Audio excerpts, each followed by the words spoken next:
Voilà, Shavuot Tov, Mazel Tov, et Mazel Tov, Hanouka Sameach, quatrième soir. Oui, on a bien la voir la quatrième bougie, elle est bien là, de Hanouka. Et comme convenu, nous continuons notre histoire sur la Megillat d'Antiochus, où la nouvelle de la mort du vice-roi, on sait quand s'est arrêté jeudi soir, Nicanor, a attristé fortement le roi Antiochus. Il a pris la résolution d'envoyer Bagris à sa place, et ils ont tué mes hommes, dit-il, pillé mes camps et spolié mes ministres. À présent, que valent toutes vos fortunes, toutes vos belles demeures? Élevons-nous contre eux et délions l'alliance qu'Akadosh Baruch Hu a conclue avec eux, avec le respect du Shabbat, la sanctification du mois, donc Rosh Chodesh, et la pratique de la Brit Mila et sa concision. Bagris et ses alliés ont avancé sur Yerushalayim et il y a fait de très nombreuses victimes et a édicté un terrible décret. Tout juif qui oserait accomplir l'une de ces trois misotes se ferait tuer aussitôt. Ce décret royal était appliqué avec la plus grande rigueur. Si un juif était surpris en train de circoncire ou de faire circoncire son fils, on le faisait pendre, lui et sa femme, devant leur enfant. Et même une femme juive qui, après avoir mis au monde un fils, peu après le décret, le décès de son époux, il lui avait fait à la brite le 8e jour après sa naissance, et monté au haut des murailles de Jérusalem, son fils circoncis dans les bras, et s'est jeté d'en haut avec lui. Après s'être écrié, toi, Bagris Limpi, si tu penses pouvoir nous faire abandonner à nous, à nos descendants, l'alliance conclue par Dieu avec nos pères, tu te trompes grandement. Et elle n'a pas été la seule femme juive à le faire. Et les pères ont aussi procédé à Brit Mila de leurs enfants, au risque d'y laisser leur vie essentielle de perpétuer l'alliance divine.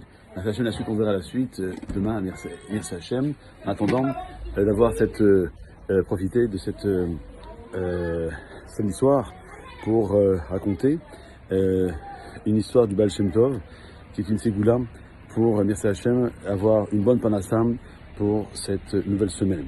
Et on raconte que c'était la fin était une invitée familière chez un rav qui s'appelait Rav Shabtai. Le travail se faisait rare pour ce relieur. Comme Rabbi Shabtai et sa femme Perel se refusaient à demander l'aumône, ils allaient régulièrement se coucher en endurant les tiraillements d'un estomac vide. Il est arrivé une fois qu'avant le Shabbat, ils n'ont pas eu une seule pièce dans la maison, ni de vin, ni de chalot, ni même pour acheter 2 bouts de cire pour enfler des bougies. Le désespoir a traversé le cœur du Rav Shabtai comme un tisonnier ardent. Et bien que l'image d'une table vide dans l'obscurité était véritablement déchirante, le couple a accepté de suivre ce que dit la Gemara. Mieux vaut rendre son Shabbat profane que de compter sur la générosité des autres. En après-midi, Rav Shabtai est sorti pour aller à la synagogue, comme il avait l'habitude.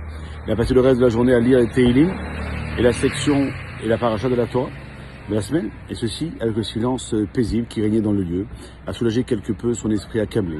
Lorsque le ciel est devenu orange teinté de rouge, Rabbi Shabtai commençait à se préparer à accueillir le Shabbat, pendant que le synagogue se remplissait autour de lui. Même si Rabbi Shabtai aurait préféré qu'elle dure éternellement, les prières du soir ont fini par s'achever. Il a demeuré sur son siège et a fixé son sidour d'un regard vide, jetant un coup d'œil occasionnel aux autres qui partaient. Ne voulant pas qu'on lui demande pourquoi ces fenêtres étaient sombres. La synagogue est redevenue silencieuse comme auparavant, et Rabbi Shabtai a décidé finalement qu'il était temps de rentrer à la maison. Voilà, petite coupure. Et même si Rabbi Shabtai aurait préféré qu'elle dure éternellement, les prières du soir ont fini par s'achever.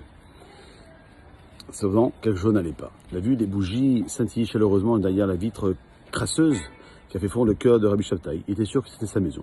Perel n'a-t-elle pas vraiment pu se retenir d'emprunter des bougies, ou peut-être de l'argent? Sa perplexité grandit encore plus en franchissant la porte d'entrée lorsqu'il a découvert sa femme, rayonnante, à côté de la table où trônait une bouteille de vin, de chalot, et tout un assortiment de mets délicieux. Il a tenu tout cela en silence.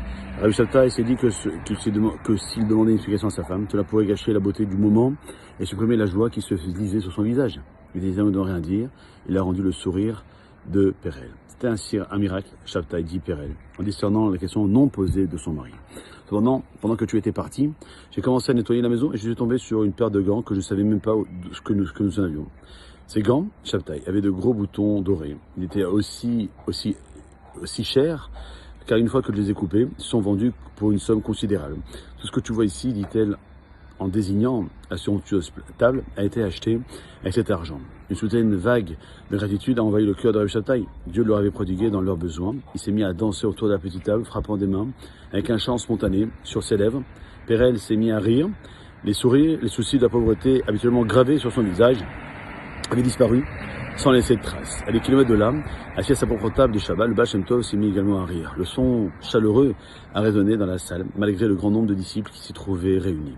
Cela a incité quelques-uns à échanger des regards curieux, mais personne n'a tenté de s'enquérir de la raison de ce rire, et le Baal Shem Tov ne l'a pas expliqué. Après l'Avdallah, le lendemain, Rabbi Ze'el Kitzes a interrogé le Baal Shem Tov sur le sens de son rire du vendredi soir. Le Baal Shem Tov n'a fourni aucune réponse, demandant à la place de son cocher de préparer des chevaux pour lui et ses élèves. Dans un silence respectueux, les élèves sont assis dans la calèche après le Baal Shem Tov, est habitué aux sorties mystérieuses occasionnelles. La calèche n'a pas marqué d'arrêt jusqu'à son arrivée dans la ville polonaise d'Apta le lendemain matin. Et soit du Baal Shem Tov, l'un des élèves s'est dépêché de trouver Rabbi Shabtai, le relieur. Rabbi Shabtai, aux yeux écarquillés, s'est tenu bientôt devant le Baal Shem Tov. Dites-moi ce qui s'est passé la nuit du Shabbat, dit doucement le Baal Shem Tov. Le Shabbat s'est exécuté, il a raconté la sombre certitude du couple qu'il jeûnerait ce Shabbat, le cadeau inattendu d'en haut et sa danse autour de la table pour louer Akadosh Baruch Hu. Le Baal Shem Tov a hoché la tête, sa barbe, ne dissimulant pas un large sourire. Le ciel tout entier s'est réjoui de vos moments de pure joie, dit le Baal Shem Tov, en souriant. Maintenant, dites-moi, de quoi voulez-vous être béni? Rabbi Shabtai a réfléchi quelques instants, fronçant le visage avec mélancolie. Je n'ai pas besoin d'argent d'or. Je lui ai dit clair que ce que Pérel et moi voulons, ce sont des enfants. Baal Shem Tov a béni le couple en leur souhaitant un enfant, et un an plus tard, il est arrivé dans la même ville, une fois de plus, pour être le sandak du petit garçon à Tabrit Mila. Israël, ainsi nommé en l'honneur du Baal Shem Tov, allait plus tard servir à la communauté juive en tant que ses dirigeants les plus importants, Rabbi Israël, le Maguide de Konzitz. Et c'est comme ça que, merci Hachem, les miracles, grâce à, entre autres, à cette histoire-là, et puis à Hanouka, on doit toujours y croire, parce que Akadosh Baruch Hu, lui, il peut tout faire. Alors, grâce à ce qui s'allume aujourd'hui, ce soir, c'est la moitié de la Hanoukia qui est allumée. Nous devons être conscients des miracles que Akadosh Baruch Hu opère tous les jours, et j'espère qu'on en aura encore d'autres jusqu'à la vue du Mashiach. Amen. Kinerason. Shavua Tov, ou Mazel Tov, et Tov, Chanukah Sameach. À demain pour la suite de la Megillah d'Antiochus. Kol Tov.